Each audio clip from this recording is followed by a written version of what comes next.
జగిత్యాల జిల్లా పెద్దాపూర్ గురుకుల పాఠశాలలో శనివారం రాత్రి జిల్లా కలెక్టర్ సత్యప్రసాద్ బస చేశారు. ఈ సందర్భంగా విద్యార్థులతో కలిసి భోజనం చేశారు. విద్యార్థులు బోధించిన పాఠాలను కలెక్టర్ శ్రద్ధగా విన్నారు. విద్యార్థుల పనితీరును గమనించి ఉపాధ్యాయులను అభినందించారు. దీంతో పాటు నిద్రించే సమయంలో విద్యార్థులతోనూ మాట్లాడారు. వారి సమస్యలు అడిగి తెలుసుకున్నారు. విద్యార్థుల స్టడీ అవర్స్ ను కలెక్టర్ పరిశీలించారు.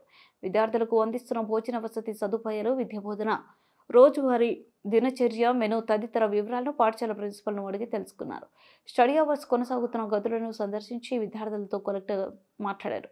విద్యార్థులకు పలు ప్రశ్నలు అడిగి తెలుసుకుని వారి సామర్థ్యాన్ని పరిశీలించారు. ప్రభుత్వ పరంగా వారికి అందించిన పాఠ్య పుస్తకాలు, నోట్ పుస్తకాలు, ఇతర వసతులను పరిశీలించారు. అన్ని తరగతి గదులను, కిచెన్, డైనింగ్ హాల్ తదితర వాటిని సందర్శించి అందుబాటులో ఉన్న సదుపాయాలను పర్యవేక్షించారు. స్టోర్ రూమ్లో నిల్వ ఉంచిన సరుకుల నాణ్యతను తనిఖీ చేశారు.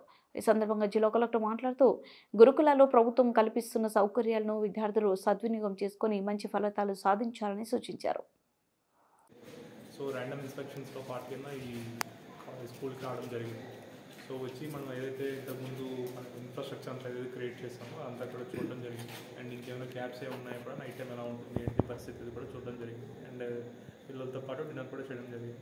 ఫుడ్ అంతా బాగుంది, స్టాండర్డ్స్ అన్ని మెయింటైన్ అవుతున్నాయి. అండ్ స్టోర్ రూమ్ కానీ లేకపోతే రైస్ ఎక్కడైతే పెడతా ఉన్నారో లేదా వెజిటేబుల్స్ ఎక్కడైతే పెడతా ఉన్నారో వాళ్ళతో కూడా ఇంటరాక్ట్ అవ్వడం జరిగింది. ఎక్కడ పెడుతున్నారో చూస్తూ ఉన్నాం. సో అంతా కూడా డీసెంట్గానే ఉంది.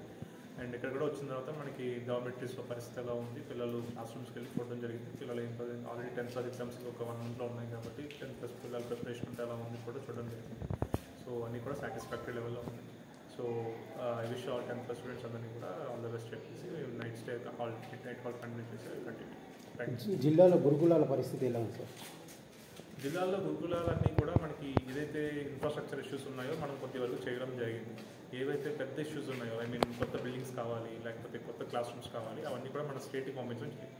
ఏవైతే వాష్రూమ్ రిపేర్స్ కానీ లేకపోతే చిన్న చిన్న ఇష్యూస్ కానీ ఫ్యాన్స్ ఇష్యూస్ కానీ లేకపోతే ఇంకేమైనా ఇష్యూస్ ఉన్నాయో అవన్నీ కూడా మన